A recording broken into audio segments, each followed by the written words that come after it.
ខែរដូវសម្បូរត្រេនគឺបានមកដល់ហើយអញ្ចឹងហើយកុំឲ្យរំលងឲ្យសោះមកមុខនេះប្រកែទិញគេមកយើងបានសាច់ត្រេនតិចពេកអញ្ចឹងហើយយើងធ្វើហូបខ្លួនឯងដាក់សាច់ត្រេនឲ្យច្រើនអញ្ចឹងមកគឺដឹងតែឆ្ងាញ់ហើយបើថាចូលចិត្តណាកុំភ្លេច share ចែករំលែកឬក៏មិនសិនឈ្មោះមនុស្សជាទីស្រឡាញ់របស់យើងនឹងមកដឹងតែគេទិញយកមកឲ្យយើងធ្វើហូបជុំគ្នាហើយព្រោះអីរបៀបធ្វើគឺងាយស្រួលខ្លាំងមែនតែនជាដំបូងគេគឺយើងត្រូវត្រាំអង្គតំណើបនឹង3 ទៅ 4 ម៉ោងសិនទៅឬក៏យើងអាចត្រាំទុកមួយយប់ក៏បានដែរហើយយើងលាងអង្គនឹងរហូតទាល់តែថ្លាទឹកទៅចាំស្រង់យកមកដាក់ក្នុងឡាំងសឹងហើយមានត្រប់ស្បៃពីខាងក្រោមអញ្ចឹងណាហើយ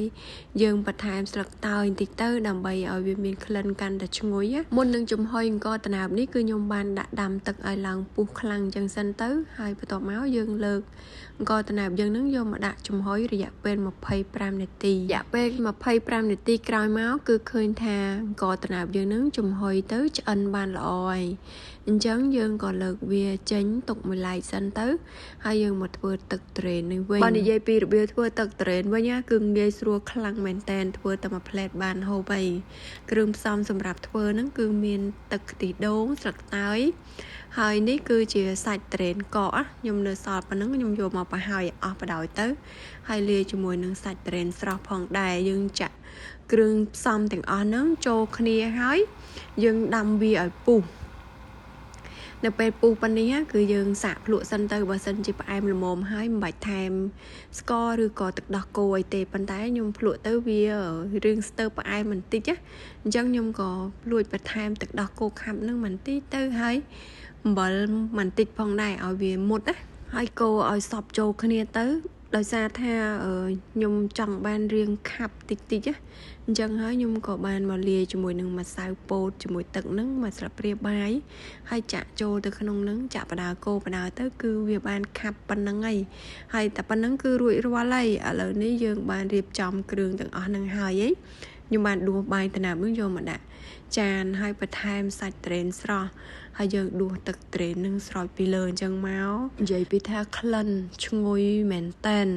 ហើយយើងដួសទឹកត្រេននឹងស្រោចពីលើហើយគឺបើបងប្អូនចូលចិត្តក៏បន្ថែមទៅបើអត់ចូលចិត្តមិនបាច់ដាក់ក៏បានដែរទឹកខ្ទិះដូងនេះព្រោះអីក្នុងទឹកត្រេននឹងវាឈ្ងុយដូងឈ្ងុយត្រេននឹងហើយប៉ុន្តែបំណាច់ថាធ្វើហូបខ្លួនឯងហើយ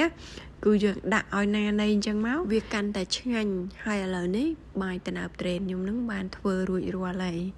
មិនដែរបងប្អូនតំណងបើសិនជាគិតថាតំណងស្អែកកុំភ្លេចសាកធ្វើហូបទាំងអស់គ្នា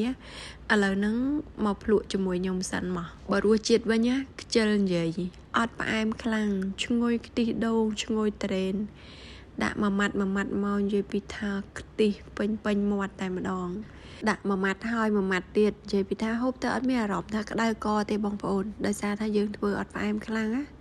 អញ្ចឹងវាហូបទៅអត់ងាយទ្រាំទេនេះហើយវាឆ្ងាញ់ត្រង់ថា